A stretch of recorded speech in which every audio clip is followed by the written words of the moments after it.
أبو حميد، أنا ملاحظ ما شاء الله إن الإنجليزي تمام يعني، وعمال تكلمنا في نحسب الدين ونتخيله إزاي، والآيلتس غالي. كلمنا يا عم كده في حاجة في النطق كده علشان يعني نحسن من النطق شوية.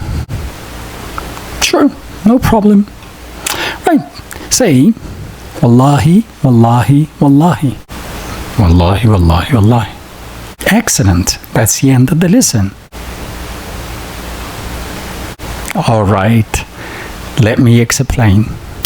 Many people use the dictionary to check the pronunciation of words, but that's not enough. Why? There are very important pronunciation rules which are not in most dictionaries, unfortunately, actually. In this video, I will speak about one of these rules. Listen to the words Wallahi Billahi.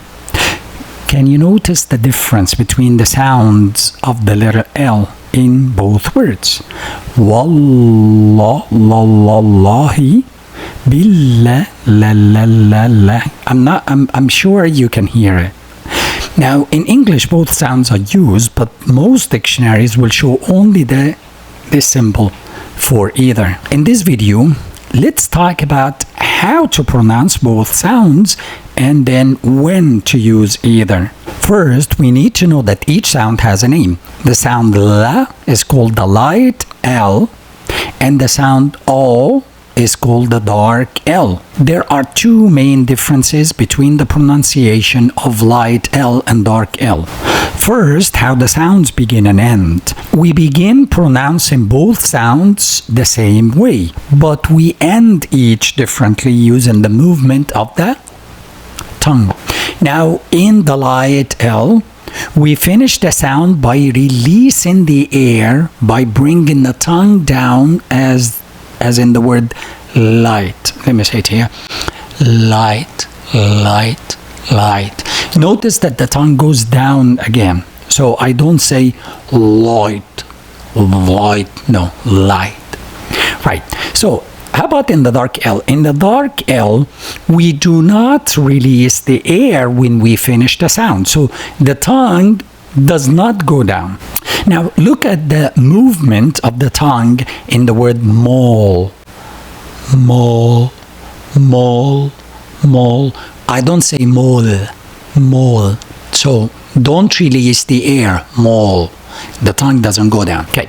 Now the second difference is in the light la, the tongue touches the top of the back of the teeth very tightly. So look here. La, la, la. Right? As in light. In the dark L, it might not touch that hard, as in mole, mole, mole, all. If you try and pronounce it, you will find that the tongue hardly ever touches the top of the back of the teeth. So, let me summarize how to pronounce them real quick. In the light la, the tongue touches the teeth very tightly and then it releases the air at the end. In the dark L, the tongue doesn't touch the teeth that hard and we do not release the air at the end. That's easy. Now, let's talk about how to use each. The general rule is if you have a vowel after the L sound, it's probably a light la. And if you have a vowel before the L sound, it's probably a dark L. An easy mnemonic to remember the rule are the words la and all. La as in Las Vegas and all like all of you. Right. That's why in the English alphabet we say JKLMNOP. Right?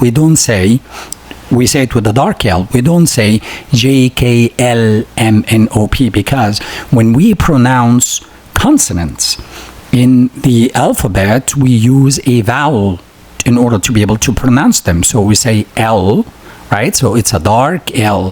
سامع مدرسة الإنجليزي اللي بتعلمي العيال JKLMNOP؟ تعلمي. كمل يا أستاذ كمل. كلامك حكم. Anyways, let's take an example.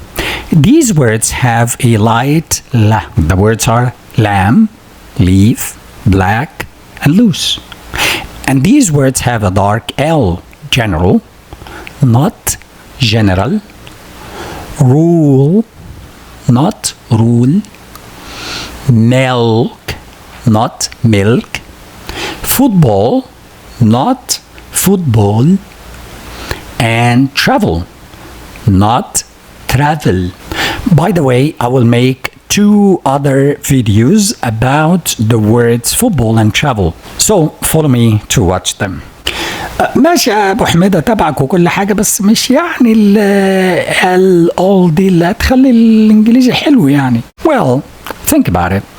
If you have a problem with, say, 10 sounds in English, when you fix your all sound, you have fixed 10% of your problem. If your problems were the steps of the letter, this sound is not the whole letter, but it is one step you have to take. Now, another thing is, if you're not fully comfortable using it yourself now, you still need to learn about it because native speakers of English will use it in speaking. So recognizing it will help make your listening better. Now, let's take a last practice. Read along with me the following short paragraph, all with light la. Larry sat by the window enjoying the sunlight as he wrote a letter in English. He thought about the value of language and how it could show feelings of love and longing. The light from the sun made the paper look nice. He hoped his letter would last and leave a strong impression even after the sunlight was gone. With each word he felt less alone, knowing his thoughts were shared. That was easy. Let me come to the problematic one. Read along with me the following short paragraph, all with dark L. After school, Paul decided to visit the mall.